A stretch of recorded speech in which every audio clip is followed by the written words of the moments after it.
Bricks 1.11.1 has been released today, and with it brings a lot of actually quite useful little updates, features, and enhancements. None of these are groundbreaking, but a lot of them are quality of life enhancements that I think open up a ton of possibilities. So I'm going to go through some of the ones that I think are the most important, but I will link to the changelog down below so you can check everything out. And as always, I'd love to get your feedback on these new features and what you'd love to see in future updates when it comes to bricks. So first up, we have the Masonry Layout option. This can be basically applied to any layout element, so things like your sections, your containers, your blocks, and so on.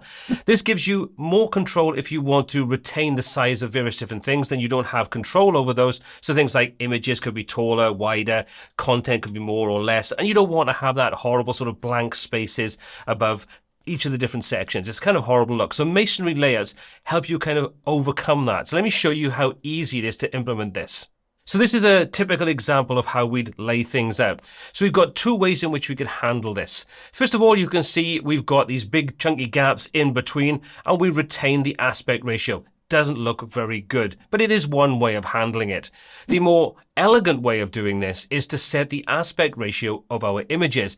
Problem being, when you've got an image like this one, you don't really have a huge amount of control of where the image is going to be placed inside that kind of cropped version, and it looks okay, but you lose a little bit of flexibility. Now with the Masonry Layout, we can change the way this is actually handled. So what I'm going to do is get rid of the way we've got it set up currently, which is using CSS Grid. So we come to our container, into content, you can see I've got this set up as a grid. Let's get rid of that, and this is what we start off with, which looks even worse.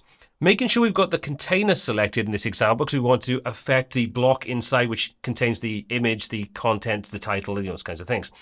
So we're going to choose the container, come over to the Styles tab, and underneath the layout, if we scroll down, we've got this new option for Masonry Layout.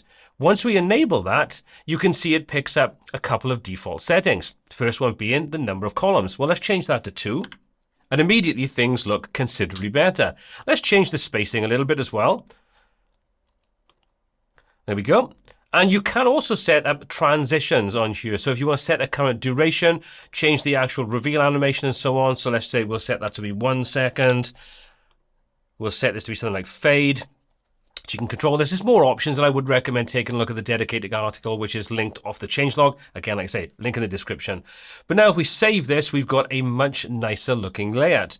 If we expand this out and take a look, you can see we've still retained the size of those images, and we also now have a nice layout. So things look considerably better without having to crop the images down. So it's a very easy way of doing this, and like I said, this is a really simple example. Any of those layout elements can have the masonry applied to it, so you can get really creative with what you can do here.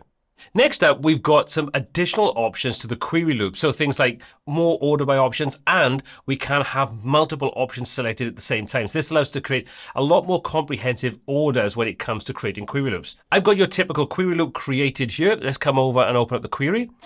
Now inside here, traditionally we've had order by, and we've been able to choose an option. So at the moment I've got it set to title. Let's delete that. Let's open the list up, and you can see there are some additional options inside here now.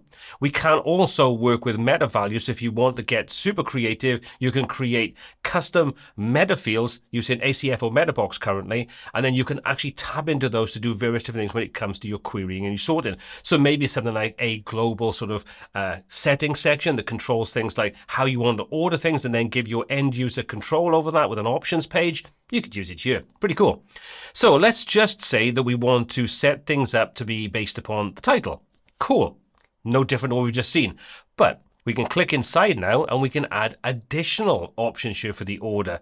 So we could also say that we want to have these by the title, and we want to have them by the publish date. So now we've set up 2 different options for our order. Want to add a third one in? Not a problem. Say you might want to put something like the author inside there. So now we're controlling how these are ordered based upon multiple different order criteria. This is really, really useful. And like I say, opens up a ton of extra possibilities when you want to order the content on your page in very, very specific ways. And because you can tap this into ACF or Meta Box, you have even more options to get really creative with your ordering options. Now, while I don't have WooCommerce installed for this demo, there are some additional WooCommerce-based conditions that have been added in. Again, check out the changelog and the link in the details down below so you can see exactly what's going on here. But as you can see, there's a bunch of new options available for WooCommerce as well. Always good to have more conditions when it comes to creating your templates and so on. So native control over various different things with conditions is always a good thing. The more, the better. When you're designing your pages and you're posting your templates and so on, you're going to be working on various different devices. So your tablets, your desktop, your mobile and so on. And when you're setting your templates and your designs, you're going to have different settings for each one of those. Thankfully, when it comes to working with bricks, we've got the handy little indicators at the top. So for example, if we select the section here, you can see we've got these little dots above where I've got different values set up for different breakpoints. Well, now we can actually control when they are actually used. So what you can do is you can head over into the settings, and the settings and builder, scroll down until you see the control panel section, and you've got this responsive control indicator. So show if any value exists. So we've now got some additional values. So things like show if non-base breakpoint value exists, show on all responsive controls, or disable. So we've got additional ways in which we can use this. You can customize this to the way that you like to work. For me personally, I'm happy to say show if any value exists, but if you want to customize it, you can do now simply by changing that option inside your settings. There's also a new setting when it comes to working with some dynamic data. We've got custom fields integration. So this is where we can work with the query filters. And this again only works with ACF and Meta Box at this point in time. But what this allows you to do is effectively in the builder, when you filter sources set to custom field, a new provider dropdown will appear. So let's enable that feature. So under settings and general, we're going to scroll down to the query filters and we're going to say custom field integration. So you can just simply select that option, and providing you have ACF or Meta Box installed, we'll have some additional options available. So let's save these settings. So what I've done is I've created a select field. I've got a couple of values inside there associated with the post. So we've got the features for a color. That's basically all I've done. So what I've done now is I've added a filter, a checkbox filter. So we're going to select that option. And over on the left-hand side, we can set up some various different parameters. What we're going to do though is we're going to see this new value in action. So let's just set our URL parameter and we'll say this is going to be something like color. Source, we can choose from there. We can choose custom fields. So now when we choose custom field, we get some extra options available. You'll notice that we get the option for provider. If we expand this, now we get ACF. You can open this up and then we've got the meta key field underneath, which we can use our dynamic data icon.